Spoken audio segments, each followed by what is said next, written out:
হুট করে বড় আন্টির আবদার, বৌমা তুমি এখনই আসবে আমাদের বাসায়, কোনো কথা শুনবো না। Hello everyone, welcome back to my another mini vlog. তো আজকের ভ্লগে শেয়ার করব যে আমি কেন বড় আন্টিদের বাসায় আবার যাচ্ছি। হঠাৎ করে বড় আন্টি ফোন দিয়ে বলতেছে আমার নাতিকে আমার খুবই দেখতে ইচ্ছে করছে, দেরি না করে তুমি এখনই বাসায় চলে আসো। আমি আন্টিকে বললাম আন্টি আজকে না আরেকদিন যাই। আন্টি কোনো মতেই রাজি না। উনার একটাই কথা, বৌমা তুমি আজকেই আসবা, এখনই আসবা। তো শাশুড়ির কথা কি করে অমান্য করি, তারপর রেডি হয়ে চলে গেলাম আন্টিদের বাসায়।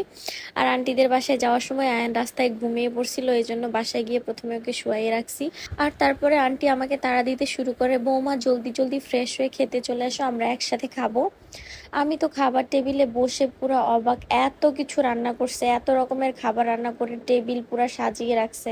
মানে কোথাও ফাঁকা নাই যে এই জায়গাটা ফাঁকা, পুরো টেবিল ভর্তি খাবার। আর আন্টির আমার একটা বিষয় খুবই ভালো লাগে, সেটা হলো আন্টি মামার অনেক যত্ন করে। আন্টি মামার সবকিছু, মানে কোনো কিছু মামাকে নিজে করতে দেয় না, সবকিছুতে আন্টি আচ্ছা আমি করে দিব। আন্টি মামার খাওয়া দাওয়া, মেডিসিন, জামা কাপড়, মানে সবকিছু আন্টি একদম পরিপাটি গুছিয়ে রাখে।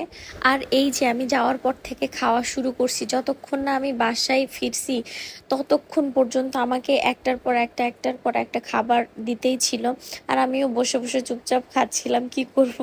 আর আসলে আন্টির রান্নাগুলো এত মজা, আন্টি যাই রান্না করছে বা যা বানাইছে সবগুলো এত মজা ছিল, যার জন্য আমার পেটে জায়গা না থাকা সত্ত্বেও আমি বসে বসে সব চুপচাপ খেয়ে নিচ্ছিলাম।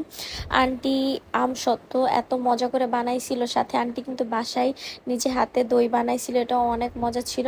আর সন্ধ্যায় আবার গরুর মাংস দিয়ে পরোটা বানাইছে, এটা আসলে অনেক মজা ছিল। আন্টি বেস্ট পরোটা বানাই।